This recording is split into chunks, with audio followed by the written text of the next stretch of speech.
Okay, welcome on board on this management sekolah class with me, Pak Markus. And at this moment, I will respond to individual questions from your groups. And the strategy is I will post questions from your group one by one, and certainly I'll try to respond.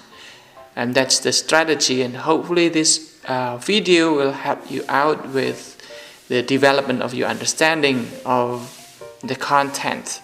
So let's start from the first question from Ranga, Nicole, and Tirsa. The question is, who's responsible to the most pivotal element that sustains the cycle of education? Does it merely depend on the educators only? So the word pivot or pivotal is significant here. It means the most important part of it. So, and here's my answer. So, well, basically, it is the family that serves the education best for the children. However, given the complexity of the life encounters these days, human lives get more complicated day by day. So it means that our own family is never enough to provide education for the children. And schooling systems were created to provide education for all children. And historically speaking, we established an independent country 75 years ago. And its goal was mencerdaskan kehidupan bangsa, and certainly this is the ideal goal of our education. Accordingly, the government has set out tools, systems, mechanisms, and bureaucracy to manage our education. Schools must comply with what the government has decided. And the fact is that schools obtain intakes from families. If the students as intakes are poorly prepared at home, the schools cannot do much to teach their students. Schools that are poorly managed will never offer a good opportunity for students to develop themselves. So, all things are interconnected, and there is no single element that serves a pivotal role in our education. So that's my response to the first question. And let's move on to the next question from Ajeng, Arta, and Cecilia. This is related to the learning goal and also the assessment of the class. The question says, why does practicing by doing get highest percentage in the learning pyramid? So this is the answer. Now let's take a look with this Taxonomy of Learning from Harvard University. And you can see it's kind of a cone. The cone, the lower part is remembering, and followed by understanding, and then the third one is applying. So this cone, or kind of upside down pyramid, tells us that remembering is the lowest level of learning. It means if you only find or remember information, just like listing, finding, naming, identifying, locating, describing, memorizing, or defining, that means you only reach one of the lowest level of education. And if you go a deep level, then you are to understand. Understanding and making sense out of information. You are expected to interpret, to summarize, to explain, to infer, or to conclude. and to paraphrase and to discuss. So all those vocabulary, the verbs one, demonstrate the higher level of your learning achievements. And related to applying, you are to use information in a new but similar situation. So this is still limited. And you will make a diagram, and you'll make a chart. You are to draw, you are going to apply, you are going to solve problems, and you are going to calculate. This is the application level, which is considered to be still lower order thinking skills. And you are certainly expected to engage in a higher level of learning by creating, evaluating, and analyzing. Now, related to create, you are to use information to create something new. You are going to design, you are going to build, you are going to construct, you are going to plan, you are going to produce, you are going to devise, and you are going to invent things.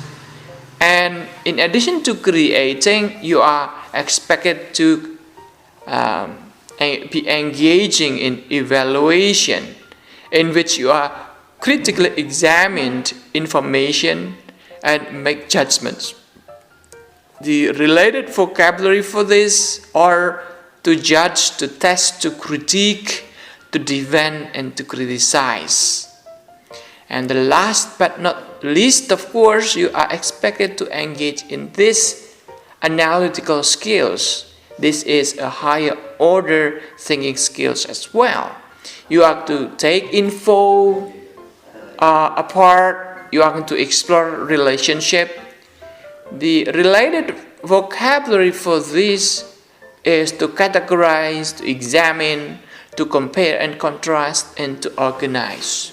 So it is clear, if you focus more on listening from the lectures from your student or from your lecturer, that means you are going to remember, or at the most understand, or even to apply.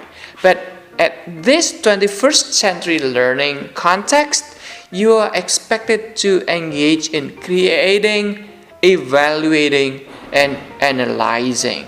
So take a look with that one more specifically. So the next question is from Alvira, Father Aris, and Eric. So in the video, you said that school accreditation is done periodically, normally every 5 years. And my question is, what kind of aspect that would be rated in every school accreditation? And this is the afterthought. Oh yeah, and I've heard that every school has different accreditation like A or B. So what is the main point that make a school get A or B in terms of accreditation? Well, this is a very good question. This is very technical. Let's go ahead very quickly with the answer. So first, we have what is called by Standar Nasional Pendidikan. This is issued by Badan Standar Nasional Pendidikan or BNSP. So there are 8 of them, and it is stated that national standard of education is the minimum criteria. Okay, pay attention to the concept of minimum criteria of educational system nationwide in our country.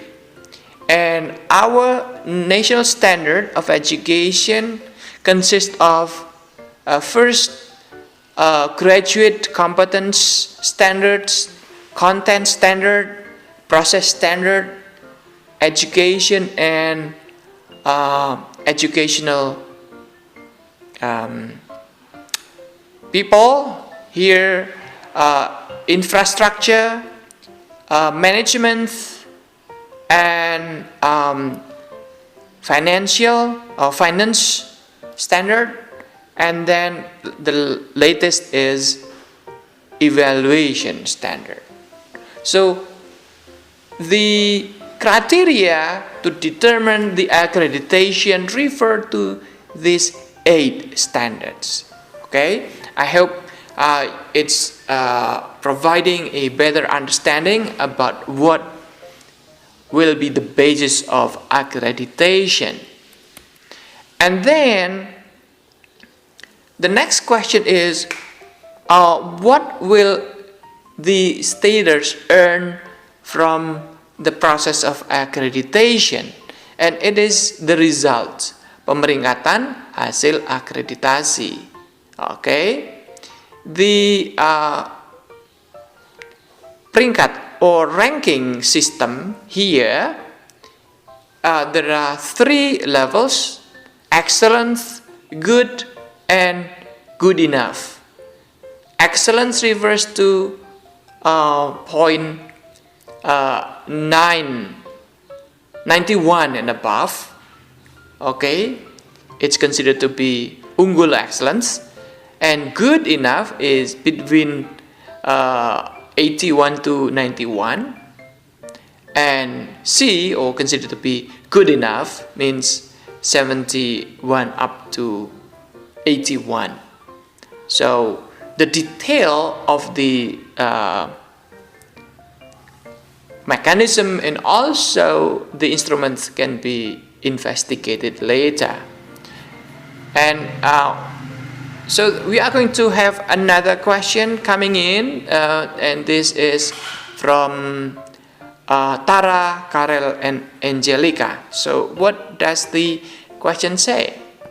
So what kind of goals should we need to set if we want to reach a higher position in a school? And this is the background. The fact that school performance is determined by how good the teachers and school principals are. If they are not those having good qualities, accordingly, they cannot make school excellent. What makes a teacher appointed to be a school principal? And thank you. Well, this is a very good question. So, we have the